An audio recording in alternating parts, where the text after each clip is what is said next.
It, any aid has two aspects to it. One is that it provides immediate relief from that emergency or that crisis situation. But there is also the danger that if the people become dependent on that aid, that they don't learn to stand up on their own legs and solve the problem. So what happens then is that they become dependent on this aid and therefore don't develop or educate themselves. So it's not so easy to, in a deeper sense, help people. If you just give alms to a beggar, for example, he is hungry again tomorrow. And so he becomes, you are maintaining him as a beggar, and he needs to receive alms every day. So you have made him dependent on getting alms and you are sustaining him as a beggar.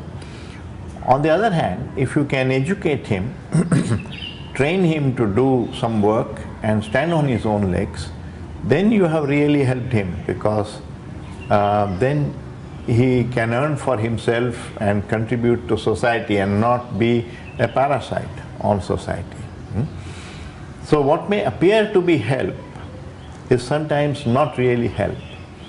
And one saw that at the national level with this PL 480 assistance which India received from the United States in agriculture.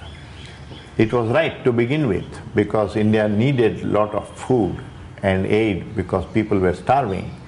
But eventually the country became dependent on the United States for this aid and didn't develop internal mechanisms.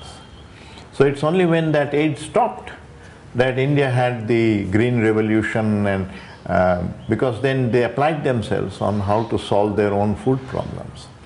So one has to be aware of both these aspects of aid. As aspirin, it has value, but as a cure for the disease, it doesn't have much value. So one has to use it like aspirin, but not use it as a cure. If you try to use aid as a cure, you will become dependent on the aid and you will never stand up on your own legs. So one has to intelligently look at aid, not so much whether it is from a foreign source or from a national source, because we now live in a global world and a global economy. That kind of differentiation, I think, is a thing of the past. But it applies to all aid. Also, it applies at our individual level. If you just help your friend in a crisis, you are not really educating him to meet the crisis. He becomes dependent on you. And if you, on the other hand, if you help him to stand on his own legs and face his life, you have really helped him. Therefore, again, I would stress that real help, long-term help, is in the form of education.